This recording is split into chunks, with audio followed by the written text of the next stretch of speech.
I never really think about what the work should say, but I'm really more interested in what the work will show.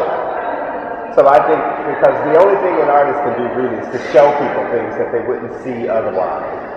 And so when I make works, I make them really to be looked at.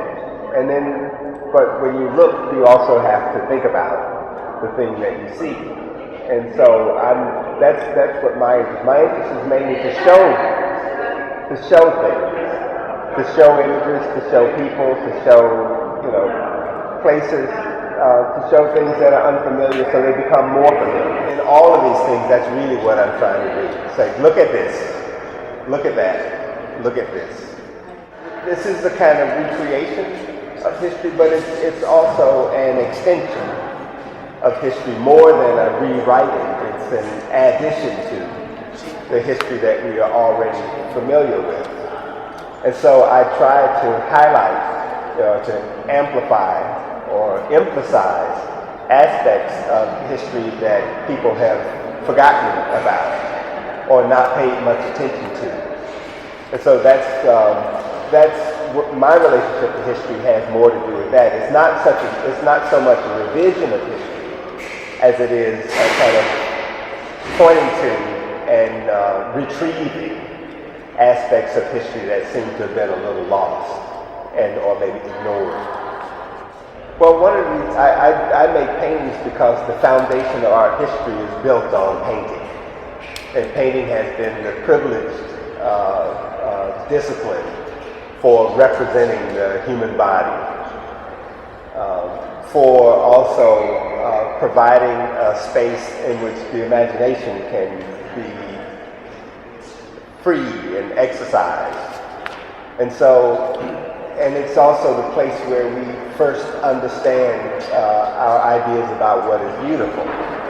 This is all what happens within painting. It also tells us something about what's important, because the kind of time and the energy and the craft that it's taken to make a picture, well, it must be important if people are willing to spend that much time and energy trying to make them. And so I make paintings in part because that's how we understand what art is first.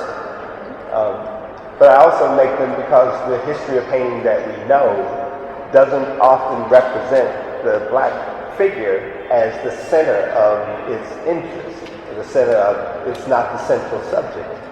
And I mean to bring the black figure from the margins into the center, but in the center in painting. So that because I mean for my works to end up in museums more than I mean for them to end up in somebody's living room. And it's because the museum as an institution really is the place where most of us go to learn what kinds of things count, what kinds of things matter, especially what kinds of things matter in art. And I would have black people in general. And in some ways, this is everywhere you find black people outside of the African continent. Are not accustomed to seeing themselves in movies, in fashion magazines, in sculpture, or in painting, or in comics. We're not accustomed to seeing ourselves as characters in those forms or in those genres. So when you think of a superhero, we immediately think of Superman as a superhero, Batman as a superhero, Spider-Man is a superhero, Wonder Woman is a superhero. This is what we think of when we think of the superhero. And so, and these superheroes do really fantastic and amazing things. Or if you go to the movie and you see the Knights of King Arthur, or you watch the magicians like Harry Potter, so who are the people who do magic? Who are the people who slay the dragon? Who are the people who killed the giant? Who are the people who killed, destroyed the monster? You know, it's never us. It's not the black people who do any of those things.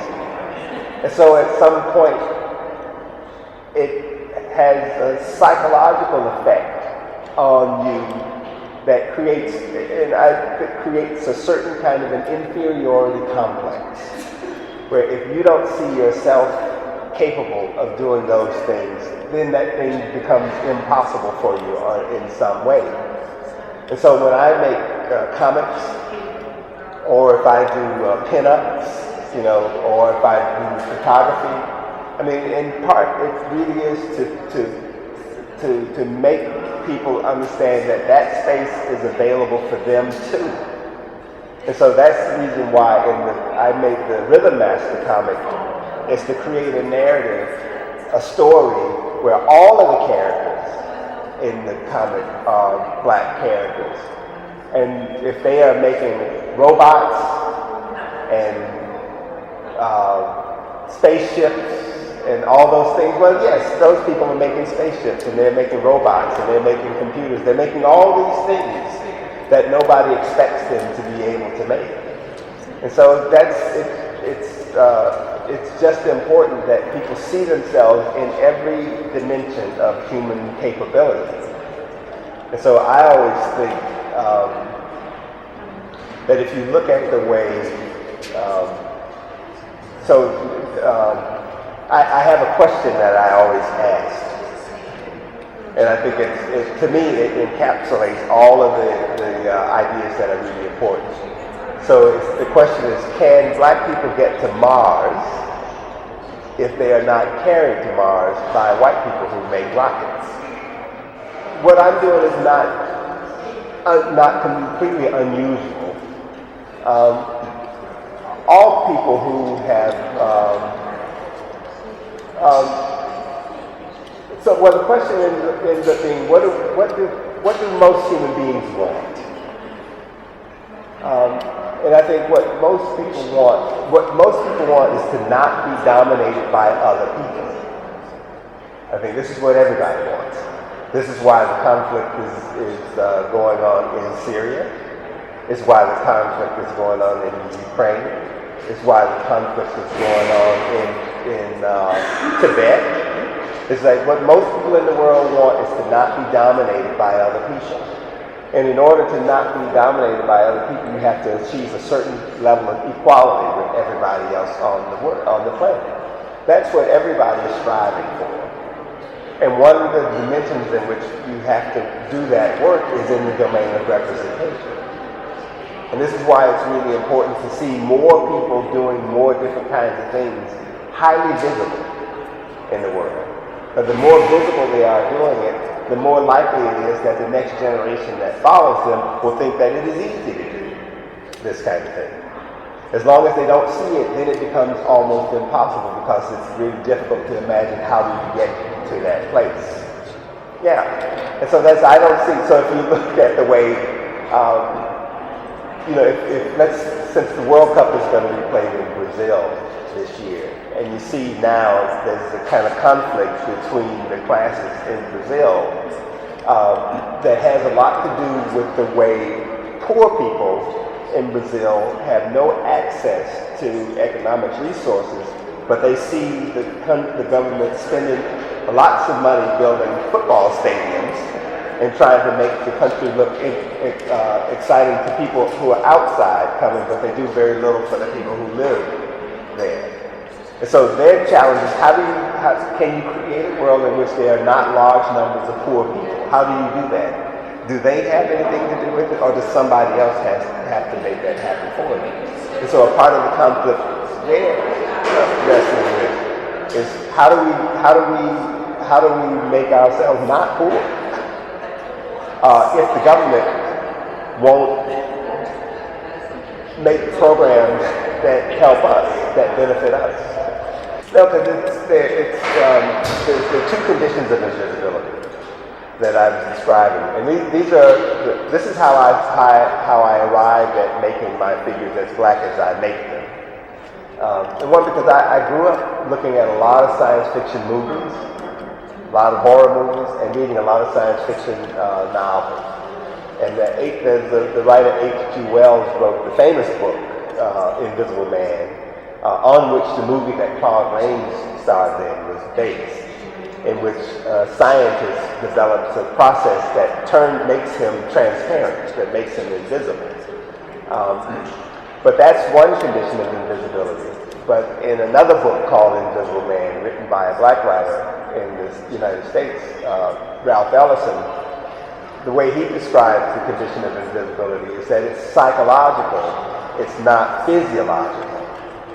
And this psychological condition of invisibility has to do with the fact that people don't want to see you. And they don't want to see you in certain places, they don't want to see you doing certain things, and they certainly don't want to see you competitive in the larger sense. And that condition of invisibility is the condition of being present and absent at the same time. So it's simultaneously here and not here. And that's the condition, that's what I work with, that aspect of invisibility. I have figures that are black, sometimes in a really dark space, so that they are alternately, so from a distance you can't see that there's anything in there sometimes. But when you approach, the figure becomes more visible. So it is simultaneously there and not there. And so that's where I play with the two sides of invisibility, whether you can see it and not see it, but then there's a psychological dimension to it, where it's like, okay, when I see it, is this something that I want to see? There's a moment, because initially, when I first became interested in making artwork, or interested in looking at artwork, I just accepted the world of art the way it came in the books I saw. And I think the moment really when things changed for me had to do more with comic books than it did with the art museum. So when I started out, we started out copying images from comic books, and I was collecting them with other friends of mine. And in 1969, I think it was, either 1968 or 1969, Marvel Comics introduced the character called the Black Panther into the Fantastic Four comic book. At the moment that character arrived in the Fantastic Four, it called attention to the fact that there had not been black characters in the comic books before then. So that was the moment. So the moment you introduce a figure, all of a sudden you now notice that there had never been another one before. And the fact that in that moment changed everything. Because now when you see it once, you want to see it again. And you want to see it again. And you want to see it again. And that was the moment in which it really started to become clear to me that, a superhero doesn't have to look like Clark Kent or Bruce Wayne. It can look like this man too.